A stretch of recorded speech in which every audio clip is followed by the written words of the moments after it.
Online reputation management, how to remove bad content or harmful content that's on the internet. I don't want it being displayed to anyone. What's the best way that we can get that removed? The best time to start the actual positive stuff is right now. Online reputation management. Today I'm joined with Kasra, and today's topic is how to remove bad content or harmful content that's on the internet. Yeah, so this is a commonly asked question that we get constantly of like, I've got this piece of content, I don't want it being displayed to anyone.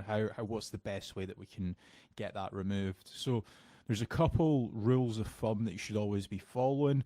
One of which is, have you tried to reach out to the person that's actually published that article? Now, there's some brilliant tools out there like hunter.io where you can put in any domain name and it will give you a list of all of the associated journalists or all of the associated emails to that actual domain name. So let's say it's john@xyz.com. You can then send an email to John saying, like, asking him to actually remove that content. Within that email, I would always recommend putting in stuff like, hey, this is going to stop me from getting jobs, for example, how it's actually affecting your life, because then in some cases, or we've got a much higher success rate of getting content removed from that. There's also DMCA takedowns that you can also do as well, especially if the content or the image isn't actually owned by the journalist. If it's not actually owned by the journalist, you can basically do a DMCA takedown, and DMCA will take that page down for you.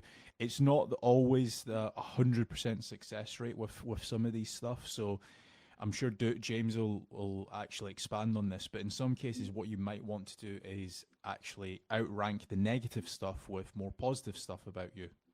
Yeah, for sure. I mean, obviously you can outrank, put positive sentiment type articles or images out there, which hopefully sinks then the bad content or the harmful content that's on page 1 of Google. Hopefully it goes onto page 2. And obviously there's a classic saying, the best place to hide a dead body is on page 2 of Google because nobody looks there. But also, you've got to remember as well with regards to online reputation management, there's quite a lot of the best companies that are doing different ORM services. And normally they've got solicitors or lawyers or attorneys on their like payroll where they'll go and check the articles. And if there's something on there that's slightly misinformation, they could go and send a legal letter as well. So this is why I would say sometimes trying to do it yourself can be tough because you don't know exactly what to write on the emails. Where if you can get something, you can find something in the article that basically says you need to take this down because it's slander. That is another reason how you can take certain bits down. But then, yeah, obviously, a lot of the best ORM agencies in the world, what they'll do on top of trying to remove and get rid and delete the content, they will be sinking it down if they can onto page 2 or page 3 with positive sentiment articles. So with regards to online reputation management, like what have you over the years learned quite a bit about, Kasra, with regards to obviously the removal of content and stuff? So there's obviously two aspects to this. There's obviously like ORM for businesses, and then there's personal ORM as well. So somebody might have potentially went to jail for a couple of years. They might have like a couple mugshots and stuff like that. On the personal side, I would make certain that my personal Facebook, Instagram, Twitter, like just all the social profiles, they've got images of me.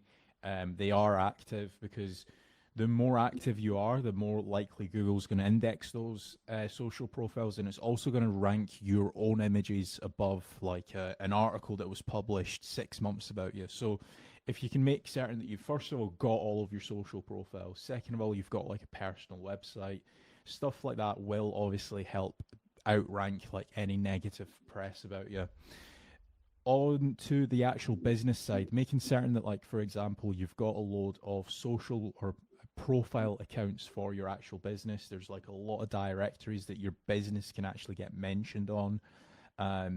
Making certain that like any negative reviews, you're kind of like replying back to them with something positive, like, hey, sorry that you've had such a bad experience. Is there anything that we can do to resolve this? Because then at least potential customers will look at negative reviews of your company and then think, actually, do you know what? They have tried to go out their way and fix the issue. They've not just kind of left that customer with a 1-star review.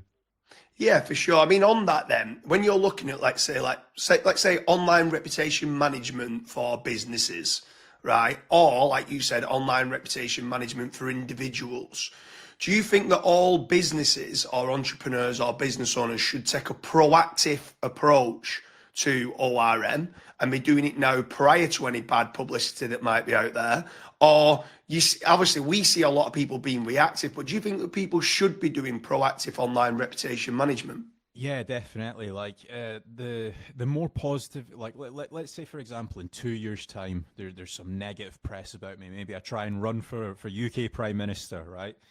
The best time to start the actual positive stuff is right now, because you're almost kind of building a moat around your name. It's going to become a lot harder for somebody to come along and just upload a couple bad negative things about you. A lot of entrepreneurs that we deal with, they are active within the actual business, but they're not actually active on their social profiles. So they might have like 1 or 2 articles that mention their name, that might be like on the About Us page of their company, and they might have like a Facebook account or a LinkedIn or something, but they've not got anything else mentioning them. So if you can get like, I don't know, 15, 20, 100 articles mentioning your name, maybe some awards you've won, maybe some achievements you've done, it's then going to become a lot harder for somebody to come and sabotage your name or your brand. Yeah, for sure. So if anyone who's watching this is looking for proactive online reputation management, or there is something online where you want to actually remove certain mugshots or images, or it could be even like the auto suggest in Google, you want to try and get that sunk down further with positive sentiment, get in touch with fatrank.com, fill in the form. We can do a full analysis and check how you look online, how your personal branding looks for individuals, or how your corporate branding look for businesses. We do a lot of different online reputation management services, so make sure you get in touch today.